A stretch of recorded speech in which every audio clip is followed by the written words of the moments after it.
Godisanii na dhageessi jedhimme natti ergi jedhimme inni dhageeffatta mataa keetiin sagalee sana. Kootu maliibii irra kootu namni si haa baru kootu dhugaa jiru dubbadhu olmaan. Okay. Ayyee osoo al tokko live irratti dhuftee haasofte rakkina qabaa? TikTok irratti. Kan ko'an ijoollee miti nama guddaadha. Live irratti maali live irratti haasaa? Nama dhugaa kamtu nama seera beeku nama haasaa beeku kamtu live irratti haasaa? Namni si jalaa dubbatu hin jiru kootu ani immoo akka sadhiin olmaa yoo dhageessa taate. Mana maakii yodiin qoy masiiniyati Munis godhiiti dhaggeeffadhu anaatu dubbisa. yaa masiyati silaa oolmattuun takka takkaanii meesim jedhe akka miidiyaa irra boo namni kabajaa qabu baay'ee jira sheekootaa jira manguddoo jira akkamitti akka nu godha wayi faxaarii tigistus ta'e qoy anaatu keessaan dhaqeen dubbisaan mee naa ergaa waatsaappii isaa.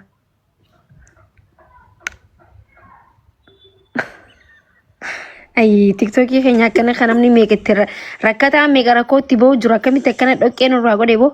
Namichi Deemee waan bu'aare. durriyyee maalii nu godhu kun innillee yaa'u nama qaamaan beeknedha. Namichi kun eessa illee hin baqatu. Dhugaa dubbachuuf masiin namicha karaa seeraallee itti deemu barbaadani. Haga mana isaa haga lakkoofsa mana isaa sii kennuu danda'an. Qaamaan nan beeka namicha amma naa galeera. Isarraa kaafe. Obsaa gaa dura akkasii miti bara. Isarraa kaafe. Namichiin kenna birri ni qajeelcha. Dura asirratti illee dhiphinaa rakkoon hin jiru. Birrii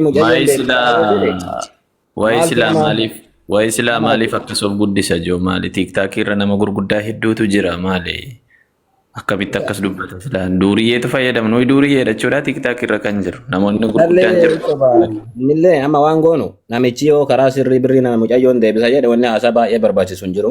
Sijjammar fiiza mucayyoon baafne waan nama walitti illee buusu miti. Birriin kennaa taanaan maal godhu waliin haasa'an kana booda irraa abbaan dhimma isaa irraa kana booda haasa'u hin jiru. Maaliif birriidha kan barbaachisu? Dogoggorri hojjetameera mucayyoo irratti feekiin hojjetameera. Kana booda furmaanni jiru mucayyoo fiizaan bahee yeroo gabaabamatti gara Dubaayii akka dhuftu gochuudha. Gabaabamatti jecha. Namichaan TikTok irra dhufu mina jedhuun soba amma yoo tana username biraatiin nu ilaalaa jira bar gabaabamatti. Wanni isin beekuu qabdan isin eegalee. Kanaaf waan nama cinquu miti bakka masiin walumaa galatti birrii ishee yoo argatte haxxii mucayyoo kan biiftuus yoo baate wanni nama haasofsiisu hin jiru bakka gabaabamatti. Maal godhu waliin cinqamtan birrii haa deebisu. Bakka nagaan tura waatsaappii isaa biiftutti eenyu biiftutti erga jeemee namni as keessaa reefu. Eenyu jee biiftutti ergaa. Maakii. Waatsaappii isaa. Maakii asumarraa waan hin dubbachuu barbaadu warri mogolee illee na buusuu barbaadan warri na xiqqeessuu illee barbaadan warri jechuudha mooraalii kiyyatti bu'uu barbaadan nama mooraalii kiyyallee gadi cabuu miti ani masiini biyya kana keessatti nama ulaagaa mataa kiyyaa fi seera mataa kiyya guuttadhee jiraadhudha jechuudha. Seeraan irraa fudhachuu nan danda'a. Garuu haqa namaa ilmoo hiyyeessaa tokko boonsisaa jechuudha. Ani nama akkanaati, ani nama rabbiiti, ani nama maarreeti jechuun gaarii miti sinumaafiyyu. Isinii galee miti. Kanaafi masiin ID mataa isheetuu hin qabdu mana madaamaa jiraatti maarreedha. Gadi bahee sharammatuu hin dinne. Ani nama of dandeesse ID mataa kiyya baafadhee biyya kana keessatti hojjedhee of jijjiire ofirra darbee namaaf utaatu jechuudha. Namni kamimmoo hojii kamiyyuu nama kan faanaan hojjeta waan ta'eef dhimma IDtiin waan qabu namni tokko gad baasee miidiyaa irratti agarsiisuun gaarii miti. Dhimma IDtiin na doorsisuu miti an dhufee biyya kana keessatti waggaa 2 bichaa jechuudha. Kan hin kontiraataa taa'ee san booda ID mataa kiyyaa waggaa 2 lamaan haaromsiifadha jechuudha. Kanaafuu nan tuttuqina isiniin jechuu barbaade. Nan tuttuqina. Dhoksimaaf hin dhoksa kunooti. Isinii galee ana nan tuttuqina nama ID tu ID ma omara komite ID namni hunduun qabaatti maal godhamu dhiisa. Ani nama waggaa 2 lamaan ofiitii dirhama 8,800 ID tiyya haaromsiifadhudha. Habiibti mooraalii tiyya cabsuuf yookiin immoo eenyummaa kiyya gadi na cabsuuf warri tattaafattani no waan barbaadan jechuu dandeessu. Viizaa kana si yaadeetiin mucattii kana baase malee ani haqa shirraa fuudhee ni miti. Biiftuun mi uftee hojjetattuuf aarsaa kaffalee dhugaan kiyyas karaatti naa ba'utu guyyaatu gahe waan ta'eef namichi kun TikTokiin kan duuriyoo taate TikTokni kan pheenxeeti moo maalirratti deeme hattuun ija jabaatteedhaan ani immoo haqxi nama irra jiraata kootta ol baati na himadhaan haqa keessan nam tokko irraa fuudhee haqa nama nyaadheeroon ta'e lammata immoo nam tokko dhugaa qabataan ammaa ufee miidiyaa irratti maaliif hin dubbatu dhugaa qabataanaan inni tokko viizaan baheeraadhaan inni tokko viizaan hin baaneedhaan utuu immoo viizaan hin hojjetamin maallaqa sana narraa kutachuudha miti Ani immoo jechuudha dhuguma maallaqa kana rabbitti dhiise birriin kumni 700 birriin kumni 400 kiyya birriin kumni 300 kan ijoolleeti yoo rabbiin sodaate haqati yanaa deebisu yoo sodaatu baate borga nama qee jechuudha shakwaa irratti banaa jechuudha bas kalas kiyya kan ijoolleen afaan hin beekne akkasitti viizaa ideetii erganii fi eerpoortii irraa ni deebi'u eerpoortii irraa gaafa deebitan maali rakkoon hagammaatti ijoolleen eerpoortii irraa na jalaa deebi'an viizaa feekiitiin hin jiran haaluma rakkoo kanarraa kan hafe malee kanaafi masiin akkanaa sanaa jettanii olis na buustanii na jajjanillee dhiistanillee nattillee ho'u nattillee hin qorru anuu haqa kiyya dhabeetiin jira anuu boohee waan hin hojjedhuuf waan godhu wallaaleetiin jira kanaaf haqa tiyya qofa sarraa barbaada humaa takka irraa hin barbaadu viizaan hin baane jettan miti namni viizaan baasne immoo haqa namaa akkamitti mura birrii seenaa warri dhugaa beektan maaliif hin dubbanne kaleessa eengadda akkamitti akka bilbilaa turre bilbila jijjiirree kaasuu dide namni lakkaa Nagaan isiniif haa ta'u mana kana galuu fi jaaluma nu teessistanii galatooma.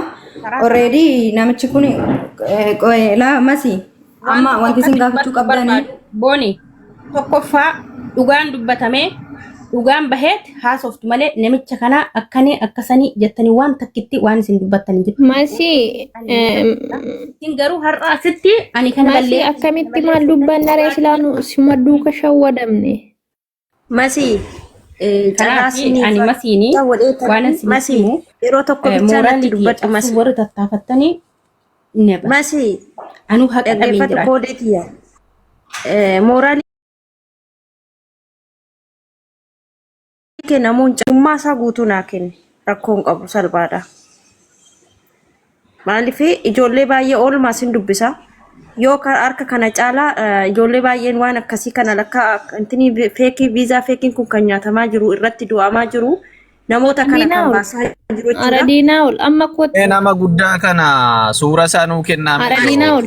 Nuyi warri duuriyyee kun irraa dubbanna ijoolleen TikTok irra jiru warri duuriyyeen. Aradinaa ol keessan kootti WhatsApp amma hunda isaa si ergaan abbaa isaas Maaliif nama jala dubbattu maalis arabbi. kootti WhatsApp maallaqa aga kanaa nyaatameen jira malli koo maali jennaan obsi naan jettanii miseena obsi masi warra eenyummaa namicha barbaadan koottaa foon haara quunnani maani naa daffa. suuraa isaa waa cufa isiniin kenna seena aqiitii suura waa hunda kekkennii fi gastii kanarraa ganna darba jaatee suuraa bilbila na jalaa hin kaasu olmaa kaasee ati immoo miyuuti irraa kaasiin an rakkoo qabu har'a galgala shakwaatti banachuu nan danda'a bas. Maal si amma gabaabumatti ati karaa tokko dhugaa qabda amma dhugaa kan keellee ati karaa seeraallee gaafachuu dandeetta maaliif namichi kun seeraan ala waan seeraan alaa tokko sitti ergeera kan waan himachuu dandeetta gabaabumatti waan biraa haasa guddaan barbaachisu waraqaa seeraan alaa tokko sitti ergeera bakka isuma kana qabattee dhattee himachuu dandeetta ati gabaabumatti waan miira biraa keessa galchuu miti garuu mucayyoo irratti feekiin hojjetameera ati ilaalle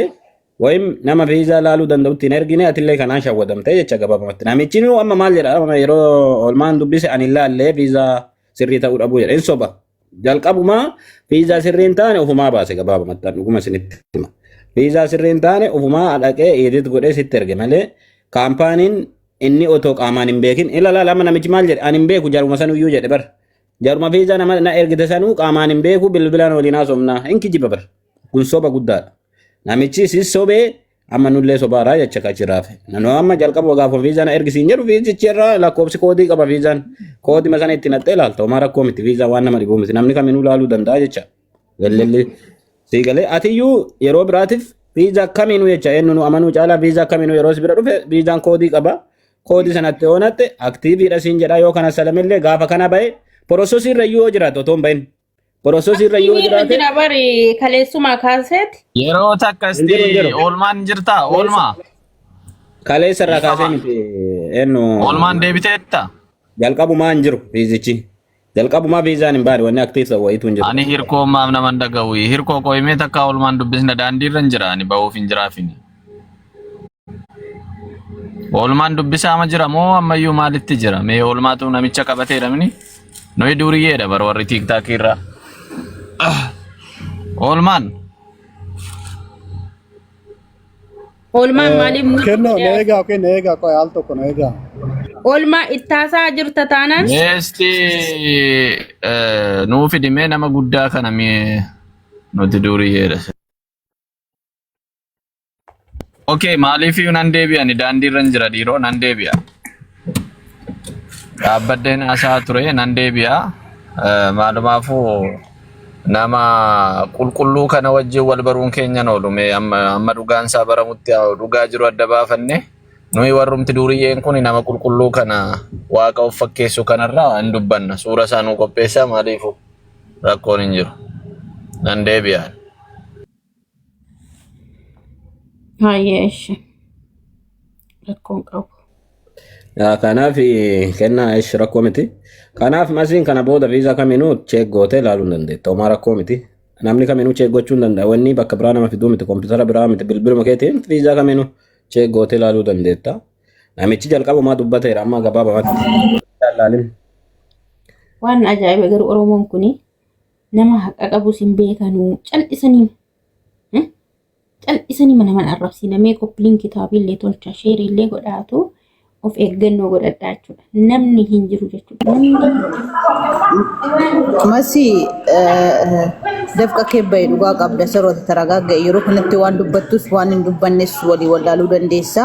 Wanta kana namarra ga'ee beekutu beeka waan ta'eef yeroo kanatti taragaagga garuu warri kaan kan akka seenaa kootii kan akka ebeluu maaliif suura isaa fi lakkoofsa isaa gadi hin baaftan maaliif washaqxanii irra teessu hin barreessitanii koomentii jalatti ijoollee naa qabattanii lakkoofsa isaatii maaliif kan isin irra teessan suura isaa gadi hin baastanii eenyuuf ol keessu kanaammoo otoo biiftuun akka haadha hin qabne ilmoo haadhaaf abbaa hin qabne ta'e natti himtanii ofii kootiifuu nan gargaara leesh inshaallaa isaan kaanis birriin isaanii koo dafqa isaaniiti. Kan ishii bichaan birrii ishii bichaa gargaaree warra kan irraa nyaachuu barbaade moo masii gadi qabuu barbaade. Otoo dura natti himtee masiin dura akkasitti natti himne akka haadhaaf abbaa hin qabne akka maal eenyumtuu biyya isaatii kan bahu jaalatee miti hojjetee of jijjiiruuf biyyaa ba'a. Ijoollee kanaa birrii amma kanaa kan masiin dafqa ishee xabgootetti kennite ijoollee kana sitti fiddee tan falaasaasiisuuf miti hojjettee of haa jijjiirtu jetteeti ijoollee kana birrii hamma kana kan fiddeetti kennite natti himne akka biiftuu haadhaaf abbaa hin qabne too dura natti himtee nan gargaara. Isa kaminnati keerii hojjettu isa kaminnati daba hojjette birrii namaa nyaatte ijoollee nama kana tarii har'a koobee baadiyyaadha hamma finfinnee dhufanitti tiraanispoortiitiin kan falanii dhufan liqeeffatanii dhufuu danda'u. Jireenya biyyi keenya keessa jiru eenyu kee tokko keetiin hin beekta tan falaasaa seeta ofirratti hafee dubbata ganaa. Barreessa lakkoofsa isaa koomentii jalatti baasaa suura isaa gadi maala washaqxan irra teessu ani nama guddaadha nama guddaa koo guddaa